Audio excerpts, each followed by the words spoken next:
करता हूं। आज ये प्रेस कॉन्फ्रेंस मात्र ना तो कोई राजनीति का हिस्सा है, ना हमारी पर्सनल कोई पहचान की हमें ज़रूरत है। पत्रकार बंधुओं को हाथ जोड़कर आप लोगों का कोटि कोटि धन्यवाद करता हूं कि आपने इस महाकुंभ में अपना ये योगदान दिया। हमारे इस कार्य का प्रचार आप लोग ये भगवान के प्रति आस्था या धर्म के प्रति आस्था लेके यहाँ तक आए, उसके लिए मैं आप लोगों को साधुवाद देता हूँ और अंतरात्मा से मैं आप लोगों का अभिवादन और धन्यवाद करता हूँ। आज ये प्रेस कॉन्फ्रेंस मात्र ना तो कोई राजनीति का हिस्सा है, ना हमारी पर्सनल कोई पहचान की हमें ज़रूरत है। ये वो कार्य हैं जिस कार्य के लिए आज मैंने आप लोगों को याद किया और आप लोगों का भी सौभाग्य हुआ इस यज्ञ में आने का। ये एक विशाल दिल्ली की पावन भूमि पे पहली बार एक बहुत बड़े महाकुंभ का, यानी मेरे कहने का तात्पर्य ये है यज्ञ रूपी महाकुंभ का आयोजन होने जा रहा है, जो 25 अक्टूबर से प्रारंभ होगा और 4 नवंबर तक ये आयोजन चलेगा। ये त्रिपुर सुंदरी महायज्ञ, आज तक अनेकों प्रकार के यज्ञ हमारी भारत भूमि में हुए हैं, लेकिन माँ त्रिपुर सुंदरी की पहचान बहुत हमारे हिंदुस्तान के अंदर बहुत कम मानी जाती है। लेकिन त्रिपुर सुंदरी का रहस्य 4 वेद, 6 शास्त्र, 18 पुराण, इनके भी रचने वाले इनकी उपासना करते हैं। ये त्रिपुर सुंदरी ब्रह्मा, विष्णु, महेश आदि की इष्ठात्री देवी हैं और ये हमारे 3 गुणों से सत्व, रज और तम आदि की देवी हैं। ये भूतकाल, वर्तमान और भविष्य काल की भी ये देवी हैं। ईड़ा, सुषमना और पिंगला, ये पूरे शरीर के अंदर, हमारे शरीर के अंदर ज्ञान का और कर्म का संचार करने वाली देवी हैं। दूसरी बात, वैज्ञानिक दृष्टि से ये यज्ञ एक भव्य यज्ञ है। इस यज्ञ के करने से पर्यावरण और प्रकृति तथा मानव की रक्षा व धर्म का प्रचार करने के लिए इस यज्ञ का आयोजन किया जा रहा है। इस यज्ञ में हमारी भारत भूमि से विशेष गणमान्य व्यक्ति और विदेश की भूमि से, विदेशों से भी इस यज्ञ में अनेकों अतिथियों का आगमन होगा। इस यज्ञ के अंदर हमारी प्रार्थना है, हाथ जोड़कर विनम्र निवेदन है, जहाँ तक भी मेरी आवाज़ पहुँचे या जो भी साथी हमारे इस चैनल को देखें या इस खबर को सुने, तो आपसे भी करबद्ध प्रार्थना है कि आप इस यज्ञ का अपनी जुबान से प्रचार करेंगे तो वो आपका बहुत बड़ा योगदान होगा। और जहाँ तक कोई भी IPS, VIP, स्टार, सुपरस्टार, नेता या अभिनेता भी अगर मेरी आवाज़ सुनते हो, मैं एक सामान्य श्रेणी का ब्राह्मण करबद्ध प्रार्थना करता हूँ कि आप लोग इस यज्ञ का हिस्सा बने। हमारी प्रार्थना है राष्ट्रपति जी से लेकर आम जनमानस तक ये संदेश पहुंचाना, क्योंकि हमारी भारत भूमि ऋषियों का देश है और हमारी भारत भूमि की पहचान सनातन से है। सनातन का पहला जो पृष्ठ है वो यज्ञ है। यज्ञ से ही वृष्टि होती है, वृष्टि से ही प्रकृति होती है, प्रकृति से ही मानव का संचार होता है। राष्ट्रपति जी, प्रधानमंत्री जी और अनेकों, वैसे तो सर्वस्व 135 करोड़ की आबादी के लिए निमंत्रण है, फिर भी जो हमारे भारत की भागडोर जिनके हाथों में है वो इस यज्ञ के मुख्य यजमान होंगे, तो यज्ञ का नज़ारा ही अलग होगा। दूसरी बात, इस यज्ञ में तीनों शंकराचार्यों का आगमन हमारा प्रयत्न है, निमंत्रण भी है। एक 12 ज्योतिर्लिंगों के जो प्रधान आचार्य हैं उनको हमारा निमंत्रण रहेगा। 51 शक्तिपीठों के जो महामहंत हैं उनको भी हमारा निमंत्रण है। हमारे देश में नाना प्रकार से 14 अखाड़ों का विभाजन हुआ है, 14 अखाड़ों के महामंडलेश्वर, और भारत भूमि में संत, महात्मा, आचार्य, प्रधानाचार्य, उच्च कोटि के विद्वान और सामान्य हमारी ये संस्कार हैं कि ब्राह्मण और यजमान ना यहाँ पे किसी जाति पाति के लिए यज्ञ है, ना यहाँ कोई किसी पंथ का कोई एजेंडा है। ये यज्ञ पर्यावरण, मानवता की रक्षा के लिए, और मेरे इस यज्ञ से एक बहुत बड़ा संदेश जाएगा, क्योंकि मेरा भारत हमारे परंपरा, हमारे संस्कार और हमारी कर्म गति से ही विश्व गुरु बनने में हमारा यज्ञ, आप लोगों का योगदान इस हमारे देश को विश्व गुरु बनने में सहयोग करेगा। एक बार फिर मैं सभी दर्शकों से भी और जितने भी पत्रकार बंधु आए हैं, इनसे भी मेरी एक करबद्ध प्रार्थना है कि मैं मात्र एक आदमी से सलाह करके आज हमने इस यज्ञ में 5000 लोगों को बराबर में खड़ा किया। मेरे ये दाएं और बाएं ये 2 हाथ हैं, ये मेरे मित्र बंधु जितने मेरे आसपास बैठे हैं, इन सभी भाइयों का इस यज्ञ का संचालन करने में, इस यज्ञ की व्यवस्था करने में और इस यज्ञ में हर प्रकार से तन मन और धन से योगदान देकर इन्होंने हमारे मनोबल को और हमारे ब्राह्मण होने के कर्म को बहुत मजबूत कर दिया। मैं इन मित्रों का, इन भाइयों का, इन बच्चों का भी सदा आभारी रहूँगा। जय श्री राम, हर हर महादेव। मैं योगेश, माँ त्रिपुर सुंदरी महायज्ञ जो कि द्वारका सेक्टर 10 में किया जा रहा है, इस यज्ञ के अंदर हमारे जो स्वरूप है, इस यज्ञ को सफल करने के लिए हमने जो निमंत्रण दिए हैं जगत गुरु शंकराचार्य, तीनों शंकराचार्यों को सादर आमंत्रित किया है। इस यज्ञ के अंदर हमारे आचार्य महामंडलेश्वर हैं, 6 आचार्य महामंडलेश्वर हैं, जिनको हमने इस यज्ञ के लिए निमंत्रण दिया है। और भिन्न भिन्न अखाड़ों के श्री महंत और श्री महंत 1008 महामंडलेश्वर सबको सादर आमंत्रित किया गया है।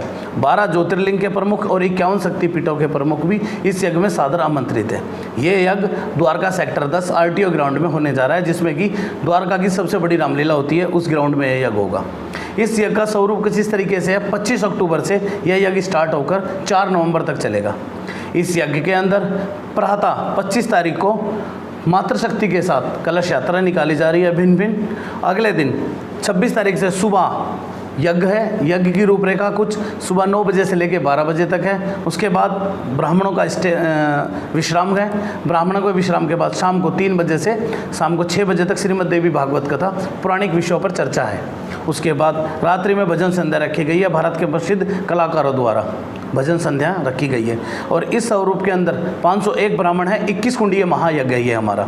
इस यज्ञ के अंदर जो विधि विधान तरीके से जो हमारे महामंडलेश्वर आएंगे यज्ञ को संपन्न कराएंगे और भिन्न भिन्न अखाड़ों के महामंडलेश्वर इस यज्ञ में आ रहे हैं जन जागृति के लिए। कोई किसी तरीके का वेद नहीं, कोई भाव नहीं, हर तरीके के समाज के लिए, सर समाज के लिए यह यज्ञ किया जा रहा है। अब कुछ दिन क्या 2 दिन पहले ही हम किन्नर समाज की महामंडलेश्वर हैं लक्ष्मी नारायण त्रिपाठी जी से भी मिल के आए। उन्होंने भी इस यज्ञ में आने का हमें निवेदन आश्वासन दिया है कि हम इस यज्ञ में आएंगे। कुछ समय पहले बाबा रामदेव जी से भी हम मिले थे। बाबा रामदेव जी का भी कहना यही था कि ये यज्ञ भव्य है, स्वरूप में किया जा रहा है, इस यज्ञ को मैं ज़रूर आऊँगा और ज़रूर देखूँगा। उससे कुछ दिन पहले भी हरिद्वार के सतपाल जी महाराज हैं जो कि उनसे ब्रह्मचारी जी उनसे मिले थे। उन्होंने भी कहा था कि इस यज्ञ को ऋषि मुनि महात्मा नहीं कर सके, तुम कैसे पॉसिबल करोगे। मैंने कहा महामाई करेगी, जगत जननी करेगी, हमारा कार्य है इसको करने का। तो उन्होंने भी कहा था कि इस यज्ञ को देखने के लिए मैं ज़रूर आऊँगा। सबसे पहले तो मैं जितने मेरे बंधुवर हैं, हमारे न्यूज़ के बंधुवर हैं, सबका मैं धन्यवाद अभिनंदन करता हूँ। आपको अभी थोड़ी देर पहले जो कॉन्फ्रेंस चल रही थी, आप सबको उस माध्यम से पता लग रहा है कि दिल्ली के अंदर और द्वारका नगरी में एक बहुत बड़ा भव्य माता त्रिपुर सुंदरी यज्ञ होने जा रहा है, जिस यज्ञ के मेन मुख्य आचार्य प्रेम प्रकाश महाराज जी हैं और माता त्रिपुर सुंदरी की पूरी टीम है। मैं तो सिर्फ इसमें एक मेंबर के रूप में कार्य कर रहा हूँ। बाकी जो भी माता त्रिपुर सुंदरी के इस यज्ञ में इनकी पूरी जो टीम, पूरी संस्था है वो लगी हुई है। और मैं तो पूरी टीम को बहुत बहुत बधाई व साधुवाद देता हूँ कि इन्होंने ऐसा सतयुग के बाद कलयुग में पहली बार ऐसा भव्य माता त्रिपुर सुंदरी का यज्ञ होने जा रहा है। और नगरी कितनी प्यारी चुनी है, मैं इसके लिए भी इनका धन्यवाद करता हूँ। इन्होंने द्वारका नगरी, दिल्ली में द्वारका नगरी में थे परमपिता परमेश्वर विष्णु जी वास करते थे, इन्होंने ऐसी नगरी चुनी है। तो मैं तो ज़्यादा कुछ ना कहते हुए पूरी टीम को, माता त्रिपुर सुंदरी के इस यज्ञ में जितनी पूरी टीम लगी हुई है, और आचार्य श्री प्रेम प्रकाश जी का धन्यवाद व अभिनंदन। के बारे में यज्ञ के बारे में देखिए, सबसे पहले मैं आप सभी न्यूज़ चैनलों का धन्यवाद करता हूं कि जिन्होंने ये यहाँ पे आके इस यज्ञ में आपके मीडिया के माध्यम से, अपने चैनल के माध्यम से, ये बहुत बड़ा आप लोगों का योगदान है। इस योगदान का मैं सदा आभारी रहूँगा। योगदान के बाद मैं यज्ञ के बारे में कुछ रूपरेखा आप लोगों को बताता हूँ। ये यज्ञ प्राचीन काल में राजा दक्ष ने इस यज्ञ को किया था। इस यज्ञ में माता सती के शरीर का त्याग करने के कारण ये यज्ञ खंडित हो गया। उसके बाद जब द्वापर युग का अंत और कलयुग का प्रारंभ हुआ तो द्वारकाधीश भगवान नारायण के कहने के अनुसार राजा जन्मेजय ने इस यज्ञ का आयोजन किया, और कारणों से ये यज्ञ तब भी संपन्न नहीं हुआ। लेकिन आज कलयुग केवल नाम आधारा, सुमिर सुमिर नर उतर ही पारा, इस समय का एक आनंद, इस समय का फ़ायदा उठाते हुए, क्योंकि यहाँ समाज में धर्म और अधर्म दोनों बराबर हैं, इसलिए इस यज्ञ का हमने संकल्प किया है कि ये यज्ञ जो प्राचीन काल से जिस यज्ञ के बारे में, जिन शक्तियों के बारे में मात्र हम सोचते और सुनते आए हैं, ये त्रिपुर सुंदरी 10 महाविद्याओं में श्रेष्ठ वर देने वाली धात्री है। और उसी का हमने इस यज्ञ का आयोजन किया है कि इस यज्ञ के माध्यम से हम भारत में एकता का और हमारी परंपराओं का ये संदेश जनमानस तक पहुंचाने के लिए इस यज्ञ का आयोजन किया है। कितने बाबा इस यज्ञ में शामिल हैं? इस यज्ञ के अंदर हमारे तीनों शंकराचार्य को हमारा निमंत्रण है। 51 शक्तिपीठों के जो महा आचार्य हैं उनके पास हमारा निमंत्रण है। 12 ज्योतिर्लिंगों के जो प्रधान आचार्य हैं उनके पास हमारा निमंत्रण है। 14 अखाड़ों के जो महामंडलेश्वर हैं उनके पास भी हमारा करबद्ध निमंत्रण है। और हमारे हिंदुस्तान में सोटी और लंगोटी के जो संत हैं, जिनकी आस्था भगवान में है, जिन्होंने सनातन को स्वीकार किया है, सनातन को धारण किया, जो सनातन के लिए जीते हैं और सनातन के लिए मरते हैं, उन सभी संतों के लिए ये यज्ञ में हर प्रकार से हम लोग दिल से, आत्मा से और संस्कार विधि के अनुसार उन लोगों को निमंत्रण दें। बाबा जी, जरूरतमंद कन्याओं की भी शादी होने वाली है इस यज्ञ में, तो कितनी शादियां होने वाली हैं? देखिए, हमारा संकल्प है 21 गरीब बेटियां जो असहाय हैं, बेबस हैं, मजबूर हैं, उन गरीब बेटियों का इस यज्ञ में, जहां गौदान का संकल्प होता वहां कन्यादान का संकल्प करने का निर्णय लिया है। और इस यज्ञ में मेरे जो सहयोगी हैं उनकी बड़े योगदान से हमने इस यज्ञ का आयोजन किया है। कलश यात्रा भी निकाली जाएगी, उसमें कितनी महिलाएं शामिल रहेंगी? देखिए, महिलाओं का तो कोई अनुमान नहीं, लेकिन ये यज्ञ वाक्य में ही देखने के योग्य होगा, जिसमें कोई अनुमान नहीं, क्योंकि हमारे साथ जो लोग जुड़ रहे हैं वो भारत के कोने कोने से हमारे पास संदेश आ रहा है कि महाराज जी, पंडित जी, गुरु जी, मैं भी कलश यात्रा में शामिल होंगे। यानी अनुमान कुछ नहीं है, ये यज्ञ वाक्य में ही एक विशाल महायज्ञ कुंभ के समान होगा। कब और कहाँ पर होगा सर? ये 25 अक्टूबर को कलश यात्रा का आयोजन किया गया है। 26 यज्ञ को प्रातः 8 बजे यज्ञ प्रारंभ होगा और 4 तारीख को, 4 नवंबर 2022, 4 तारीख को पूर्ण आहुति है। और उस पूर्ण आहुति के साथ साथ गरीब बेटियों का विवाह है। हमारा जो विदाई समारोह है, हमारा प्रयत्न यही रहेगा कि 5 नवंबर को विदाई समारोह हो। जिन हमारे सहयोगी ने इस यज्ञ में अपना पसीना लगाया, मेहनत की, प्रचार किया, उन मित्रों के लिए भी हमने एक विशेष उनकी मान प्रतिष्ठा के लिए आयोजन किया है। वो आयोजन 5 तारीख को होगा। ठीक। पत्रकार बंधुओं को हाथ जोड़कर आप लोगों का कोटि कोटि धन्यवाद करता हूं कि आपने इस महाकुंभ में अपना ये योगदान दिया। हम